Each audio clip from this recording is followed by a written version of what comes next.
안녕하세요. 나홀로 개인회생TV 박시영 변호사입니다. 이번 영상에서는 개인회생 절차에서 채권 누락에 대해서 말씀드리겠습니다.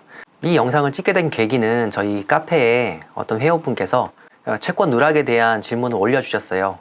이분은 60회 중에 25번째를 납부하고 있는 중에 지급 명령이 새로 들어온 거예요. 그래서 이걸 어떻게 해야 되느냐라고 질문을 올려주셨는데, 이런 경우가 생각보다 많은데 정말 중요한 문제거든요. 그래서 제가 말씀을 드리겠습니다. 기본적으로 개인회생은 채권을 모아서 변제를 하는 구조입니다. 채권자 목록에 넣은 채권만 변제가 되고 면책이 됩니다. 그래서 채권자 목록에 넣지 않으면 아무리 회생을 해도 소용이 없습니다. 이건 마치 총알을 넣지 않고 총을 쏘는 거랑 진배가 없습니다. 법을 잠깐 살펴보면은 채무자회생법 589조의 근거가 있는데, 채무자는 회생 절차 개시 결정이 있을 때까지 채권자 목록을 수정할 수 있다. 이항은 예외적으로 인가 전까지는 법원의 허가를 받아서 수정할 수 있다는 겁니다. 그러니까 채권이 누락되면 개시 전에 발견되면 문제가 없고요. 인가 전에만 발견해도 법원 허가 받아서 이제 서류에 반영하면 됩니다. 그런데 변제 기간이 인가되면 채권자들이 채권 내용에 따라서 배당을 받기 시작하거든요. 이렇게 되면 새 채권자가 끼어들 수 없습니다. 이론적으로는 이때도 채권자 추가를 허용해야 된다라는 견해가 있긴 한데, 어쨌든 실무에서는 받아주지 않고 있습니다.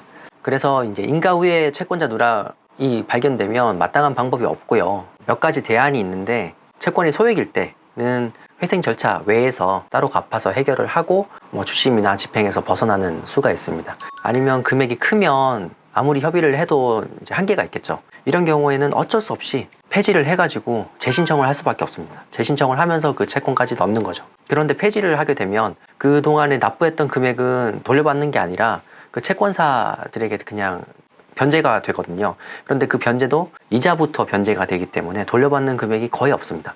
회생으로 면책을 받으면 5년 동안은 다시 신청할 수 없습니다. 그래서 최악의 경우는 5년을 기다려서 재신청을 해야 하는데, 이게 현실적으로 거의 불가능하고, 이것도 저것도 힘들면 신용회복위원회 워크아웃을 알아보셔야 합니다. 파산에서는 채권 누락이 있어도 이게 면책 확인의 소라든지 해결 방법이 있거든요. 근데 이렇게 회생에서는 마땅한 방법이 없습니다. 그래서 절대 누락이 있으면 안 되겠고요. 누락을 방지하기 위해서는 아는 채권, 의심스러운 채권은 대리인에게 다 숨김없이 얘기를 하셔야 되고, 그래서 대리인이 다 찾아낼 수 있도록 협조를 하셔야 되고, 대리인이 실수도 할 수 있고 또 의사소통에 문제가 있을 수도 있잖아요. 그런데 기본적으로 의뢰인이 주시는 정보에 의존을 하기 때문에 대리인이 제대로 일을 하고 있는지 확인하셔야 됩니다. 그래서 대리인이 만든 채권자 목록을 꼭 달라고 하셔서 직접 확인을 해보셔야 돼요. 저희 같은 경우도 이 작업이 굉장히 중요하기 때문에 신청 전에 충분히 소통도 하지만 신청 서류를 직접 보여드리고 있어요. 채권자 목록을 확인하시게끔 하고 확인서까지 받고 있지만, 그래도 나중에 이 채권 왜 안 넣었냐 하시는 분이 계시거든요. 절차가 다 진행되고 나서는 소용이 없으니까 꼭 주의하시고 확인하셔야 됩니다.